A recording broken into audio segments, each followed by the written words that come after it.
Hello students, आज हम विज्ञान का जो पार्ट है हमारा जनन जो हम पढ़ रहे थे उसके नेक्स्ट टॉपिक को स्टडी करेंगे। ये हमारा दूसरा लेक्चर है और आज हम पढ़ेंगे कि जनन जो है वो उसके प्रकार कौन कौन से हैं।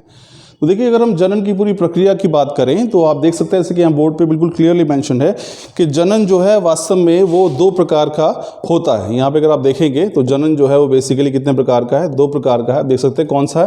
पहला जो है वो है अलैंगिक जनन, इसको हम एसेक्सुअल रिप्रोडक्शन भी कहते हैं। दूसरा जो तरीका है जनन विधि का वो है लैंगिक जनन, जिसको हम सेक्सुअल रिप्रोडक्शन कहते हैं। तो हम इसमें आप इसके बारे में डिटेल में इसमें अध्ययन करेंगे। तो आप समझिएगा इसके अंदर कि हमने इसमें क्या क्या जो है वो स्टडी करना है। तो हम पढ़ रहे हैं जनन, हमने पहले पिछले लेक्चर में पढ़ चुके जनन क्या होता है। आज हम देखें जनन की दो विधियां जो है वो कौन सी हैं। तो मैं आपको बता रहा हूँ कि जनन की दो विधियां कौन सी हैं। पहला है अलैंगिक जनन, जिसको हम असेक्सुअल रिप्रोडक्शन कहते हैं, और दूसरी है लैंगिक जनन, जिसको हम सेक्सुअल रिप्रोडक्शन कहते हैं। तो आइए इसमें देखते हैं हमारे पास क्या है।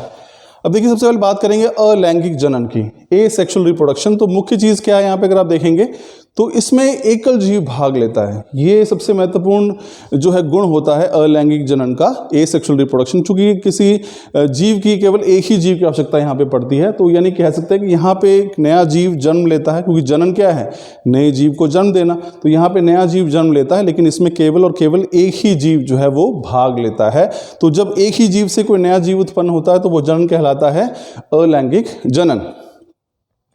अब बात करते हैं हम लैंगिक जनन की, जिसको हम सेक्सुअल रिप्रोडक्शन कहते हैं। देखिए, जब लैंगिक जनन की हम बात करते हैं, जिसमें बहुत सारे जीव जंतु, मनुष्य भी इसमें इस विधि द्वारा जनन करते हैं, तो इसमें दो जीवों की आवश्यकता पड़ती है, एक जिसे हम नर और दूसरा जिसे हम मादा कहते हैं, यानी कि मेल और फीमेल जिसे कहा जाता है। तो वो दोनों जीव इसमें भाग लेते हैं। तो दो प्रकार का जनन है, लैंगिक जनन जिसमें दो जीव भाग लेते हैं, नर और मादा, और दूसरा अलैंगिक जनन जिसमें केवल एक ही जीव से नया जीव जो है वो उत्पन्न होता है। तो आइए अब देखते हैं, हम दोनों के बीच में अंतर देखते हैं। स्टूडेंट्स, ये बहुत ही इंपॉर्टेंट टॉपिक है जो हम अभी ब्लैक बोर्ड पे आप देख रहे हैं यहाँ पे, वो है जनन के प्रकार। तो इसमें अंतर देखिए, बोर्ड में ये प्रश्न बहुत बार पूछा गया है, ध्यान से समझते हैं इसे। हमने इसको दो भागों में बांटा, अलैंगिक जनन और लैंगिक जनन। देखिए इसमें हमारे पास क्या है। लैंगिक जनन क्या है, इस प्रकार के जनन में केवल एक ही जीव भाग लेता है। ये तो मुख्य पॉइंट था ही, हमने जो पहले भी डिस्कस किया है कि अलैंगिक जनन में जो नया जीव है वो केवल एक ही जीव से उत्पन्न होता है। और लैंगिक जनन क्या है, इस प्रकार के जनन में दो जीव भाग लेते हैं। आप देख सकते हैं दो जीव कौन से हैं, नर और मादा। तो मेल और फीमेल दो जीव भाग लेंगे और उससे ही नया जीव जो है वो उत्पन्न होगा। दूसरा देखिए जो अंतर है वो है कि अलैंगिक जनन में विभिन्नताएं उत्पन्न नहीं होती, वेरिएशंस नहीं आती हैं।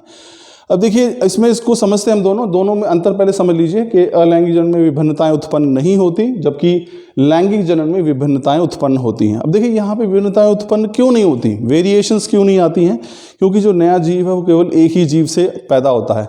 तो उसी जीव के सारे लक्षण जो है अगली संतति या अगली पीढ़ी में चले जाते हैं।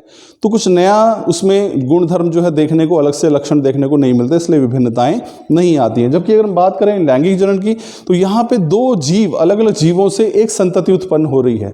तो जो नई संतति या संतान जो उत्पन्न होती है उसमें दोनों ही जीवों के गुण जो हैं वो सम्मिलित या समाहित हो जाते हैं। तो जो नया जीव उत्पन्न होगा उसमें थोड़ी सी विभिन्नताएं आपको या बहुत सारी विभिन्नताएं आपको देखने को मिलेंगी। तभी हम कहते हैं कि लैंगिक जनन में विभिन्नताएं उत्पन्न होती हैं, क्योंकि यहाँ पे जो संतान उत्पन्न होती है उसमें दोनों ही जीवों के गुण जो हैं वो आ जाते हैं।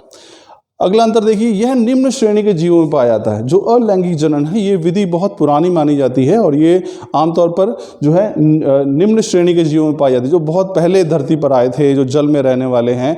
यानी जो जंतु की बात अगर ना करें, दूसरे हमारे पास प्रोकैरियोट्स हैं, वो सारे के सारे जो है अलैंगिक जनन विधि द्वारा संतान उत्पन्न करते हैं। फिर हम बात करते हैं लैंगिक जनन, ये आमतौर पर उच्च श्रेणी के जीवों में पाया जाता है। देखिए यहाँ पे उच्च श्रेणी और निम्न श्रेणी से हमारा तात्पर्य है, उच्च श्रेणी के जीव की हम जिसकी बात कर रहे हैं वो वास्तव में कौन से जीव हैं, ये वे जीव हैं जिनकी उत्पत्ति धरती में बहुत बाद में हुई, जो ज़्यादा विकसित थे, उनको उच्च श्रेणी का जीव कहा जाता है। जैसे कि सभी जंतु हैं, गाय हैं, भेड़ है, बकरी है, मनुष्य है, वो बहुत ही उच्च श्रेणी में गिनती होती है। तो लैंगिक जनन जो है वो उच्च श्रेणी के जीवों का जो है गुण माना जाता है। फिर अलैंगिक जनन में युग्मक नहीं बनते हैं। अब देखिए युग्मक हमारे पास अगर हम बात करें तो दो प्रकार के हम युग्मक की बात करते हैं। एक यहाँ पे अगर हम बात करें लैंगिक जनन में, तो लैंगिक जनन में नर और मादा युग्मक जो है वो बनते हैं। जैसे कि नर युग्मक कौन से होते हैं, शुक्राणु, और मादा युग्मक कौन से होते हैं, अंडाणु।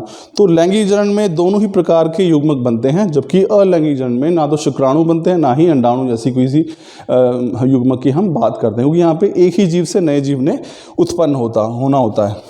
अब देखिए अलैंगिक जनन में अगला अंतर देखिए, इसमें निषेचन नहीं होता। निषेचन क्या होता है, युग्मकों का संलयन, युग्मक जब आपस में मिलते हैं इसको हम निषेचन कहते हैं। तो जो अलैंगिक जनन है इसमें युग्मक जब बनते ही नहीं है तो उनका निषेचन भी नहीं होता, यानी कि वो आपस में मिलते भी नहीं हैं। तो युग्मक का निषेचन यानी कि जब शुक्राणु और अंडाणु का मिलना, तो वो यहाँ पे होता ही नहीं है, क्योंकि यहाँ पे युग्मक बनते ही नहीं है। जबकि लैंगिक जनन में इनका निषेचन जो है होता है, क्योंकि जो नर हैं वो शुक्राणु बनाते हैं और मादा जो है वो अंडाणु बनाती हैं, और दोनों का निषेचन होता है, मिलना होता है, जिससे नया जीव जो है वह उत्पन्न होता है।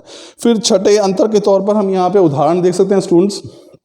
उदाहरण देखिए, अमीबा, कवक, ये निम्न श्रेणी के जीव हैं जो पहले जिनकी उत्पत्ति काफ़ी पहले और ज़्यादा विकसित नहीं है। तो ये सभी अलैंगिक जनन जो है दर्शाते हैं। और लैंगिक जनन में उदाहरण हमारे पास है, जैसे कि मनुष्य है, गाय है, भैंस है, ये सभी लैंगिक जनन के उदाहरण हैं। तो स्टूडेंट्स ये प्रमुख अंतर था लैंगिक और अलैंगिक जनन में।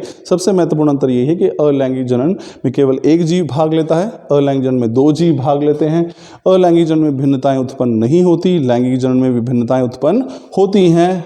अलैंगिक जनन जो है निम्न श्रेणी के जीवों में पाया जाता है, लैंगिक जनन जो है वो उच्च श्रेणी के जीवों में पाया जाता है। अलैंगिक जनन में ना तो युग्मक बनते हैं और ना ही उनका निषेचन होता है। लैंगिक जनन में नर और मादा युग्मक दोनों ही बनते हैं और उनका निषेचन भी होता है। उदाहरण हमारे पास है, इसमें अमीबा है, कवक है, बैक्टीरिया, जीवाणु हो सकते हैं, और इसमें हमारे पास जो है मनुष्य, गाय, भैंस जो है ये इसके उदाहरण है। तो स्टूडेंट ये था हमारा आज का टॉपिक कि लैंगिक और अलैंगिक जनन में प्रमुख अंतर क्या है। बहुत इंपॉर्टेंट टॉपिक है, आई एम श्योर कि आपको समझ में आ गया होगा। Thank you.